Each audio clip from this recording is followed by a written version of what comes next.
अस्सलाम वालेकुम dear friends, कैसे हैं आप सब। मैं अस्मा अंजुम। आज के वीडियो में हम करेंगे 15 क्वेश्चन उर्दू पेडागोजी के। और जो कमेंट आ रहे कि पेपर फर्स्ट के कराइए, पेपर सेकंड के पेपर कराइए, तो देखिए मैं दोनों ही पेपर करा रही हूँ। और ऐसे नहीं कि हम एक ही लैंग्वेज लेंगे। अब जैसे कि पेपर फर्स्ट अगर है तो इसमें दो आएंगे आपको पेपर, जिनकी लैंग्वेज 1 उर्दू है, जिनकी लैंग्वेज सेकेंड उर्दू है। फिर पेपर सेकेंड के अगर आप बात करें तो उसमें भी जिसकी लैंग्वेज 1 उर्दू रहेंगी और लैंग्वेज सेकेंड उर्दू रहेंगी। तो हम ये पूरा ऐसे 4 पेपर ले रही हूँ मैं, एक ईयर लेंगे, किसी एक ईयर के ऐसे 4 पेपर उर्दू के रहेंगे। और आप ये मत सोचिए कि हम पेपर फर्स्ट की तैयारी कर रहे हैं तो उर्दू का उस हिसाब से पढ़ेंगे, या सेकेंड लैंग्वेज अगर हमने लिए, या सेकेंड पेपर है हमारा, या लैंग्वेज फर्स्ट लिए या लैंग्वेज सेकेंड लिए। ऐसे नहीं करना है आपको पूरा कंसेप्ट क्लियर करना है, तभी आपका पेपर अच्छा जाएंगे। चाहे वो पेपर फर्स्ट का हो, पेपर सेकेंड का हो, लैंग्वेज 1 हो आपकी या लैंग्वेज सेकेंड हो आपकी उर्दू। तो ये ऐसा नहीं रहता, आपको पूरा करना होगा वो उर्दू में, ठीक है। तो इसलिए मैं ना थंबनेल पे लिख रही हूँ, तो वहाँ आप देख लीजिए ईयर है, कौन सा पेपर है, पेपर फर्स्ट है या सेकेंड, उसका लैंग्वेज 1 है या सेकेंड। फिर सेकेंड पेपर लूँगी तो उसका लैंग्वेज फर्स्ट या लैंग्वेज सेकेंड उर्दू। तो पूरे ही कीजिए आप, ऐसे मत करिए, आपका कंसेप्ट तभी क्लियर होगा। अब क्वेश्चन देख लेते जल्दी जल्दी। फर्स्ट क्वेश्चन है, बुनियादी सतह पर अंदाजे कद्र के आलेकार और अमल को इस अंदाजे तरतीब देना चाहिए कि बुनियादी सतह यानी कि क्या, फाउंडेशनल स्टेज की बात हो रही है यहाँ पे। तो फाउंडेशनल स्टेज पे जब बच्चा रहेगा तो किस तरह से उसका अंदाजे कद्र आप तरतीब देंगे, यानी कि किस तरह से आप उसको डिजाइन करेंगे। पहला है कि वाज़े एकदम क्लियर जांच और इम्तिहानात आमोजगारों के लिए मुनासिब हो जाए, कि आप ये देखेंगे कि जो जांच करण एकदम वाज़े क्लियर होनी चाहिए वो, और आमोजगारों के हिसाब से ये जो इम्तिहान ले रहे हैं ये मुनासिब होना चाहिए, ठीक है। और देखते हैं वो बच्चों के आमोजिशी तजुर्बात की है, ये कमी नहीं है, की फितरी तौसी हो, तो ये सबसे बेस्ट रहेगा। क्यों? क्योंकि देखिए नीचे के ऑप्शन में उन्होंने बच्चों के आमोजिशी तजुर्बात की बात किए हैं, यानी कि लर्निंग एक्सपीरियंसेस बच्चे जो ले रहेंगे उसमें फितरी तौर पे तौसी हो, यानी कि क्या हो, नेचुरल वे में वो क्या है हो, आगे बढ़े। तो ये सबसे बेस्ट ऑप्शन फिर हमारा हो जाएगा कि लर्निंग एक्सपीरियंस की भी बात कर लिए, आमोजिशी तजुर्बात बच्चे जो लेंगे सीखते सीखते लेंगे और वो आगे एक्सपांड भी होते जाएंगे, ये भी हम उसमें देखेंगे। आमोजगार की पेशरफ्त को बयान करना, इसका तज्जिया करना चाहिए, और साथ ही साथ क्लास की मजमूई कारकर्दगी भी पेश नज़र हो। अब हम ये देखेंगे क्या कि बच्चे किस तरह से कर रहे, पूरा इंडिविजुअल देखेंगे, फिर उसके बाद इज्तिमाई तौर पे भी देखेंगे। ये सारे जो पॉइंट आ रहे ना, ये कुछ कुछ मुनासिबत से राइट हो जाते, लेकिन सबसे परफेक्ट अगर इन तीनों में हमने जो देखे, जो आपका मेन मकसद होगा, वो ऑप्शन सेकेंड आ गया। फोर्थ की तरफ जाते, उस्ताद तमाम आमोजगारों की हुसूलियाबियों, यानी कि क्या, जो बच्चे ने हासिल किया है, के अंदाजे कदर के लिए एक वाहिद तरीका अपनाए। बिल्कुल निगेटिव हो गया, यहाँ से ये कैंसिल हो गया, ठीक है।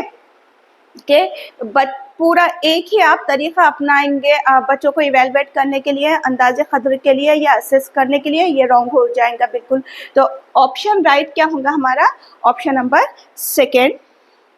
नेक्स्ट है बच्चों की वकूफ़ी तरक्की और ज़बान, के बच्चों की कॉग्निटिव डेवलपमेंट, जो हम पियाजे के उसमें देखेंगे, है ना, पियाजे ने बताए थे, और ज़बान और लैंग्वेज, इनमें से क्या होगा पॉइंट देखिए इससे रिलेटेड, के रद्द अमल और नकल के अमल से मरबूत मैसेज के उसूलों से नहीं है। रद्द अमल का ताल्लुक स्किनर से था, ठीक है।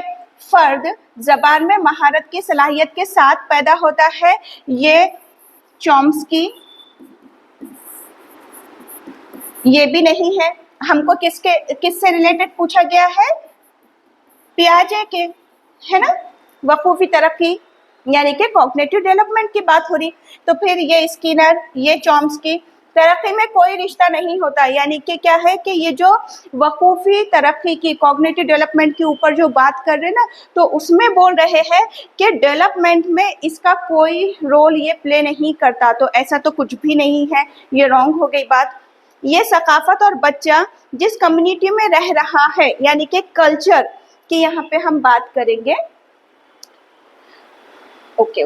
एक मिनट, वकूफ़ी तरक्की पियाजे ने बताए थे और ज़बान, अगर इन दोनों को मिला दे तो यहाँ अगर सकाफत और कम्युनिटी की बात हो रही तो फिर ये पियाजे नहीं, ये वाइगॉस्की।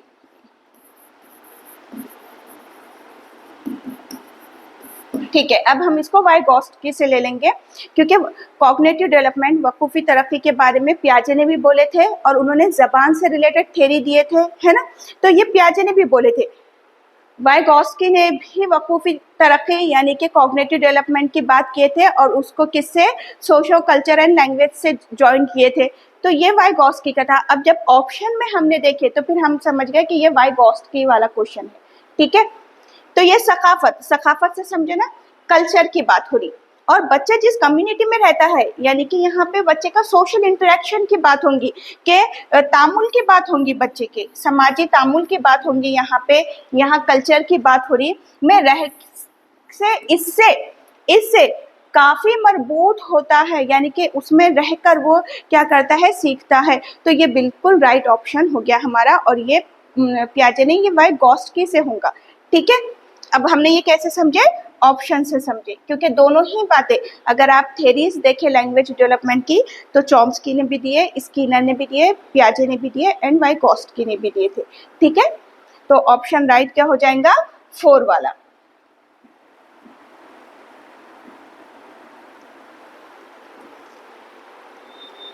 दूसरी जबान बेहतरीन अंदाज में सीखी जा सकती है। थोड़ी हम स्क्रीन को बड़ी कर लेते हैं।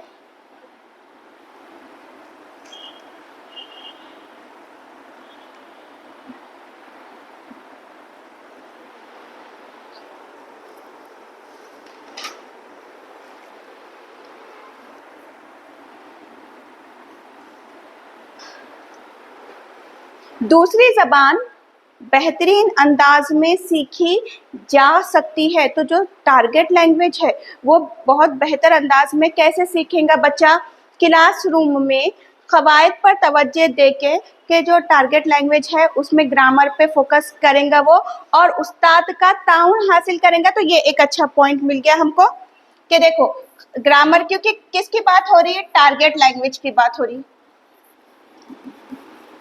है ना, तो फिर उस्ताद का तायुन भी हासिल करेंगे बच्चा, मदद भी हासिल कर लेंगे, ग्रामर भी देखना उसको पड़ेगा, वोकैबुलरी भी देखना पड़ेगी, पूरा स्ट्रक्चर भी देखना पड़ेगा, है ना, तो ये राइट हो जाएगा। अहल ज़बान से उनकी सोसाइटी में मुस्तकिल राब्ता इस्तेवार करके, कि वो जो ज़बान बोलने वाले हैं ना उनसे एक मुस्तकिल राब्ता कनेक्शन कर लेंगे, इंटरेक्शन कर लेंगे बच्चा, राब्ता कायम कर लेंगे और फिर सीखेगा।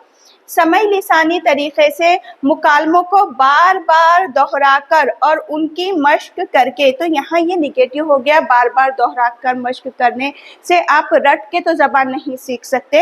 हदफ ज़बान का मतलब होता है टारगेट लैंग्वेज, जो दूसरी ज़बान की यहाँ बात हो रही है, मैं बोलने का कोर्स लगाकर, तो कोर्स लगाकर भी हम क्या ज़बान को सीख सकते हैं क्या, मतलब पूरी तरह से कि आप एक अपनी मादरी ज़बान की तरह उसको बोल सके, तो नहीं, तो यहाँ भी ये निगेटिव पॉइंट हो गया, तो ऑप्शन हो जाएगा हमारा क्या।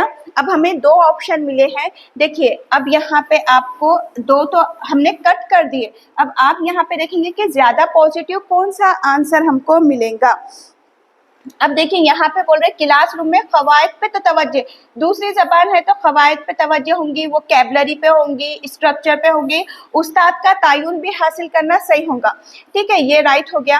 अहल ज़बान से उनकी सोसाइटी में मुस्तकिल राब्ता इस्तेमाल करके, अब देखो अगर बच्चे को मौका मिल रहा है तो ये डबल पॉजिटिव बात हो गई कि बच्चे को अगर मौका मिल रहा कि वहाँ जो वो नेटिव लैंग्वेज बोलने वाले अगर उसको स्पीकर मिल जा रहे हैं तो उनसे अगर वो अच्छे से राब्ता कायम कर रहा है तो भी वो बहुत अच्छे से सीखेगा।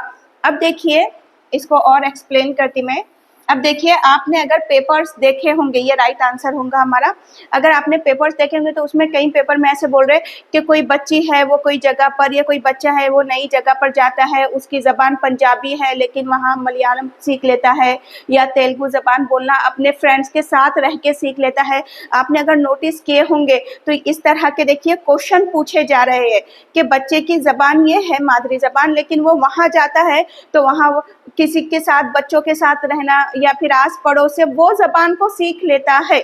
है ना। तो इसका मतलब क्या हो गया, अगर वो ज़बान को वो सीख रहा है, इसका मतलब कि वहाँ उन लोगों के साथ रह के राब्ता उन लोगों के साथ जब उसका हो जाता है तो वो फितरी तौर पे सीख रहा ज़बान, बच्चा फितरी तौर पे सीख ले रहा। तो फिर ये राइट आंसर होगा हमारा ऑप्शन नंबर सेकेंड।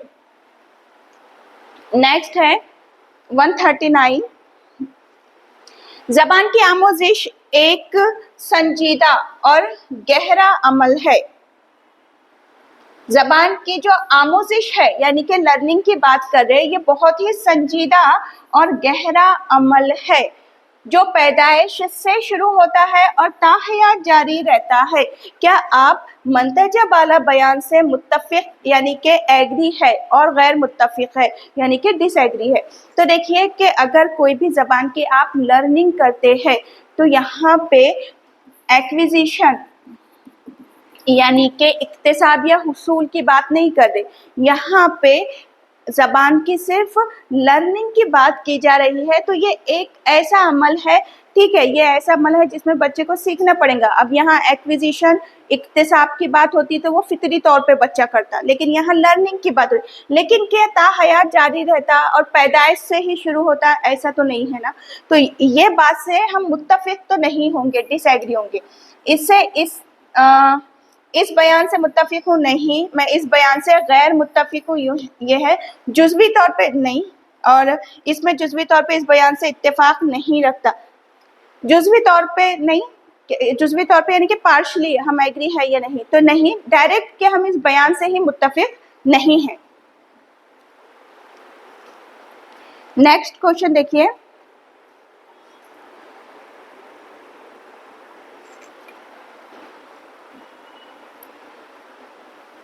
छपी किताबें, प्रिंट बुक, ऑडियो बुक वगैरह जो छोटे बच्चों की ही सलाहियतों को बरोकार लाने वाली है। बरोकार लाने वाली है का मतलब होता है जो इंगेज करेंगी बच्चे को, जो इंगेज करने वाली होंगी, उन्हें क्लासरूम का हिस्सा होना चाहिए, क्योंकि वो जो बच्चे को इंगेज करके रखेंगे उन्हें ऐसी बुक्स को, ऐसी प्रिंट को क्लासरूम का हिस्सा होना चाहिए।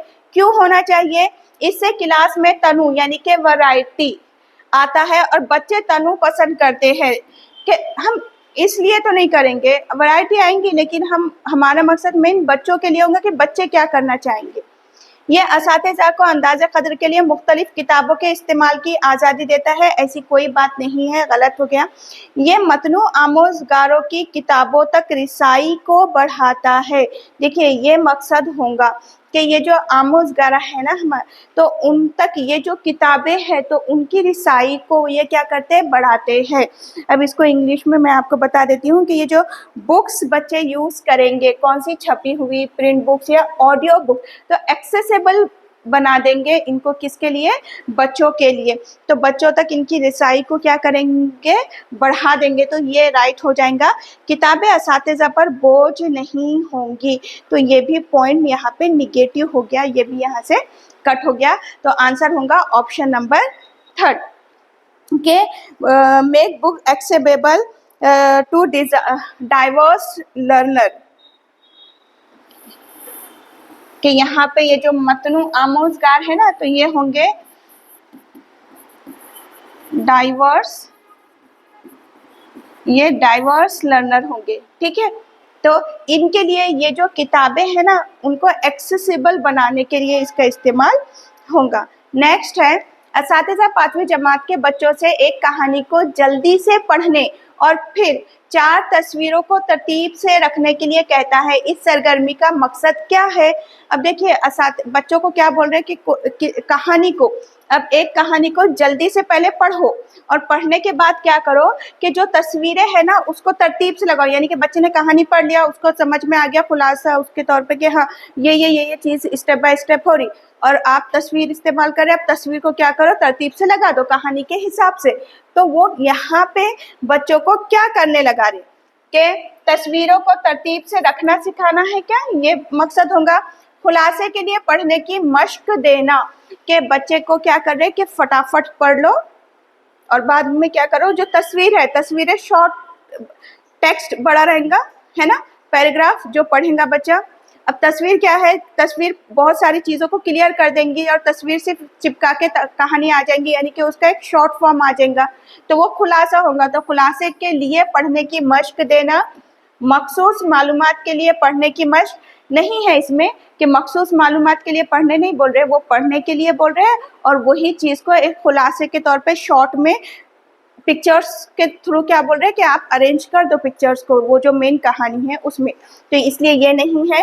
कहानी के नए और मुश्किल लफ्जियात को दोहराने के लिए नहीं बोल रहे, ये यहाँ पे कैंसिल हो गया क्योंकि यहाँ लफ्जियात का कुछ नहीं है, उल्टा वहाँ पे तो आप तस्वीरों को चिपकाने के लिए बोल रहे। तो आंसर होगा सेकेंड।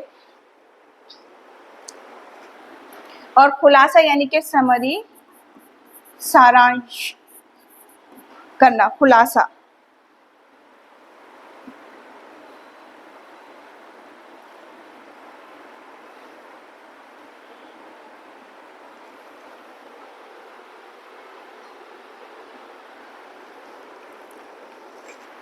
नेक्स्ट है पढ़ने के मुतय्यना आमोजिशी मकासद और काम होते हैं।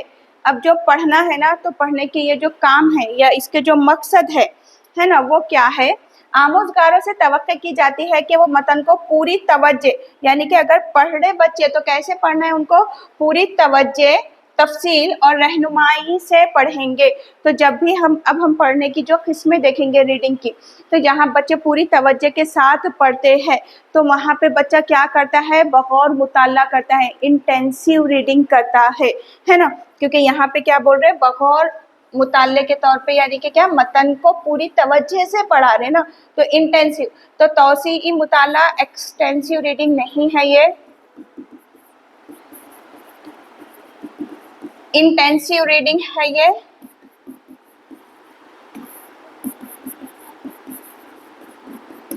ये होगा आंसर। रहनुमाई किया हुआ मुताला यानी कि गाइडेड रीडिंग भी नहीं है ये, और लुफ्त अंदोजी यानी कि प्लेजर के लिए पढ़ रहे आप, ये भी नहीं है। तो आंसर होगा ऑप्शन नंबर सेकेंड। नेक्स्ट है तलबा उस्ताद के फराहम करदा मिसाल जुमलों को दोहराकर जबान के पैटर्न को सीख रहा है। कि टीचर मिसाल दे रहा और बच्चा फिर क्या कर रहा है, जुमलों को दोहरा रहा और वो पैटर्न को समझ रहा। वो दिए गए जुमलों को याद कर लेते हैं और जब वो उस मश्क को सही से कर लेते हैं तो उस्ताद उनकी तारीफ करते हैं। उस्ताद इस्तेमाल क्या कर रहे हैं, अब यहाँ पे जब बच्चे काम कर ले रहे तो उस्ताद फिर क्या कर रहे हैं, उनकी तारीफ भी कर रहे हैं। तो अब यहाँ पे देखिए, यहाँ ना उस्ताद क्या कर रहे हैं, मिसालें जुमलों को दोहराने के लिए बोल रहे हैं, यानी कि या तो कुछ बच्चों को सुनने के लिए बोल रहे हैं और बाद में बच्चे उसको दोहरा रहे हैं, बाद में उस्ताद तारीफ भी करते। समय लिसानी तरीका तो ये है ऑडियो लिंगवल है। तरसीली है कि ये कम्युनिकेटिव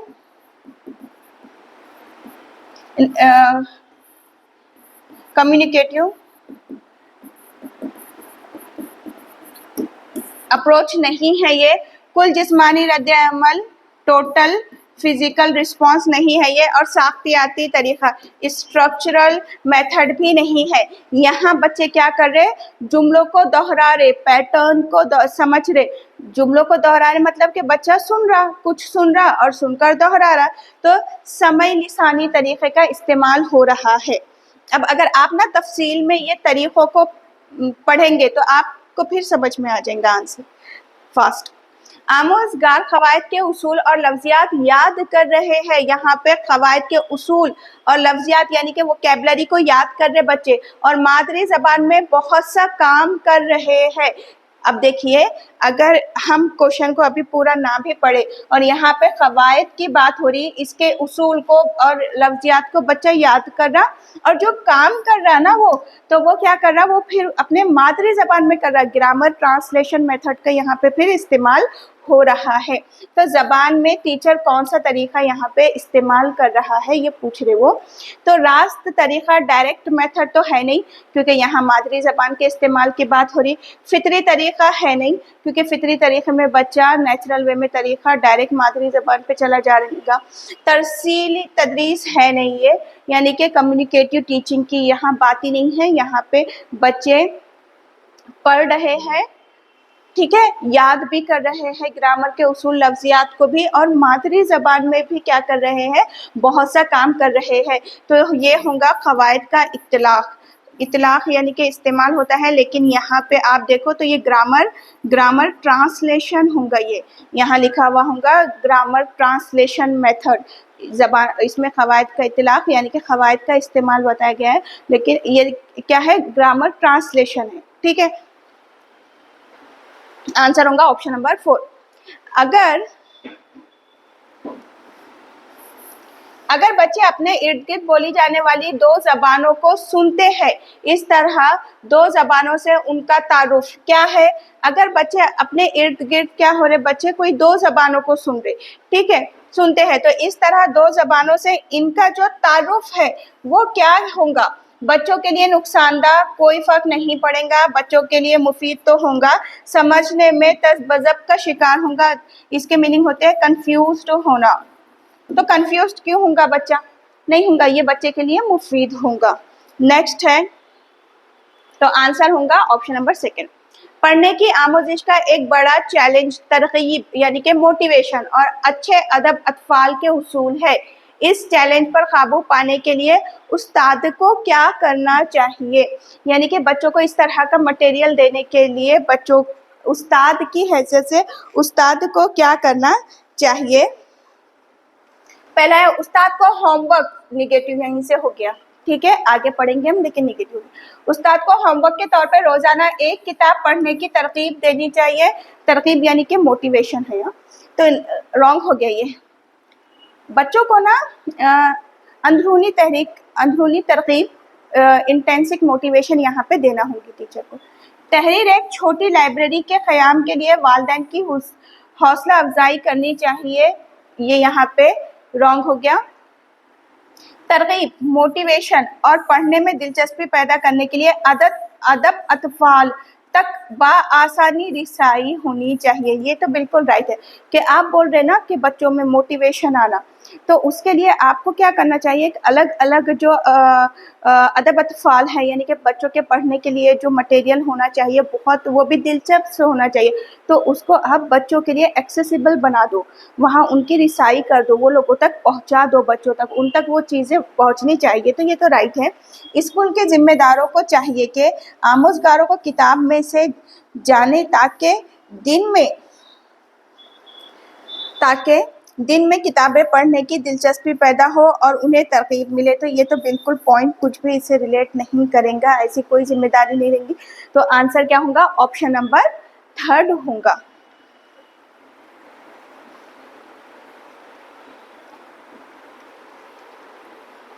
नेक्स्ट है प्राइमरी सतह, स्क्रीन बढ़ा लेते हैं।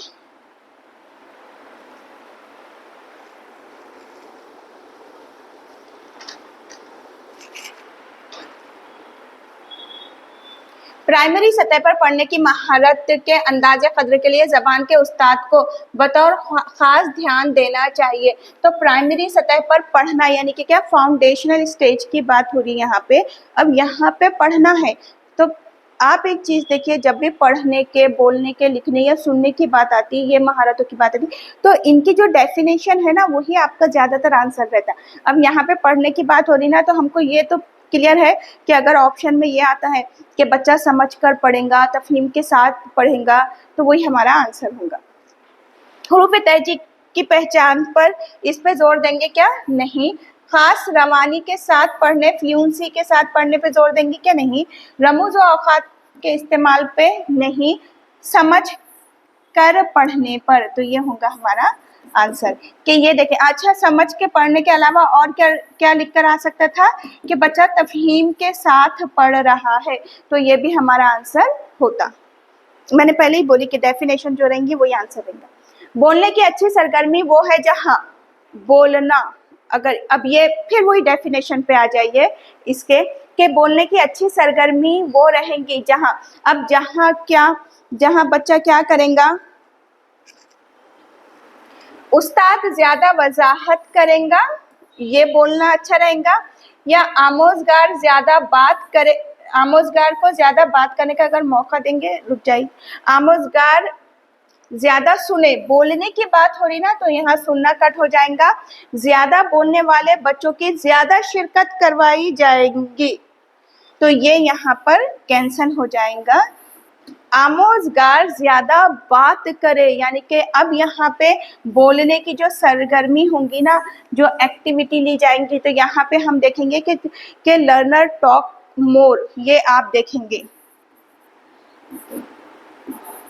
लर्नर टॉक मोर कि हम ये देखेंगे कि बच्चे को एक्टिविटी में कि बच्चे को कितना बोलने का मौका दिया जा रहा है। तो ज़्यादा बोलने का मौका देंगे तो ये सबसे बेहतर होगा बच्चों के लिए। नेक्स्ट है, सबक शुरू करते ही उस्ताद पूरी क्लास को ग्रुप में तकसीम कर देता है। यानी कि क्या कि सबक अगर शुरू कर रहा, टीचर ना लेसन की शुरुआत अगर कर रहा है तो वो पूरी क्लास को, जो पूरी क्लास है ना, तो उसको ग्रुप में तकसीम कर देता है और अखबार में पढ़े गए किसी दिलचस्प मौजू पर बातचीत करने के लिए कहता है।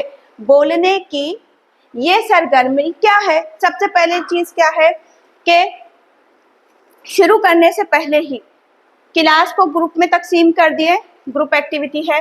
अखबार में पढ़े गए किसी दिलचस्प मौजू पे बहस व मुबाहिसा भी करवा रहे हैं और फिर उसके बाद बच्चे को बोल रहे कि अब आप क्या करो, बोलो।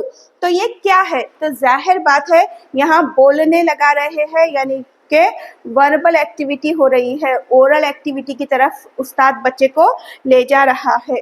तो ज़बानी रवानी की मश्क करवा, पहले ऑप्शन पढ़ लेते। ज़बानी रवानी की मश्क है, इंज़िबाती ज़बानी मश्क है, बगौर सुनना।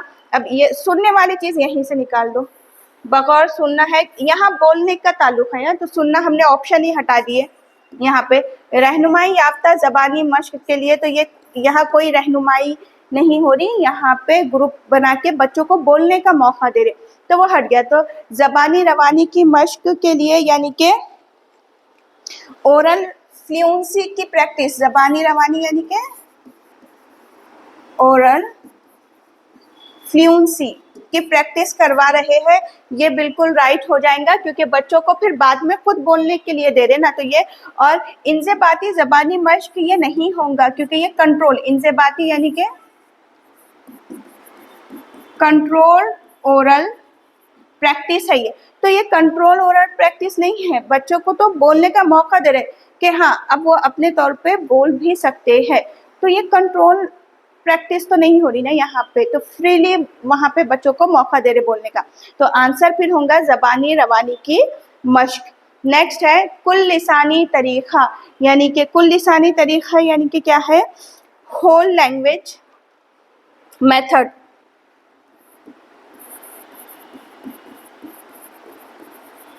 होल लैंग्वेज मेथड ये क्या है? तो होल लैंग्वेज मेथड टोटली किस पे रिलेट करेगा?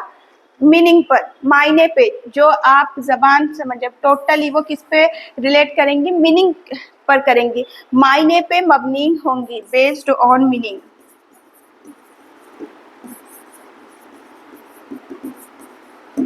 है ना, मीनिंग पर करेंगी। तो कुल लिसानी तरीका क्या है कि मीनिंग बेस्ड होता है ये, तो ये राइट हो जाएगा। महारत पर मबनी यानी कि स्किल बेस्ड नहीं, महारत पर मबनी नहीं होता है। कुल लिसानी तरीका कभी भी मायने पे मबनी होता है, ये सिर्फ एक ही पॉइंट आपने याद रखना, महारत पर मबनी नहीं होता। आवाज़ों की आमेजिश यानी कि उसका ब्लेंड करना, ब्लेंड साउंड,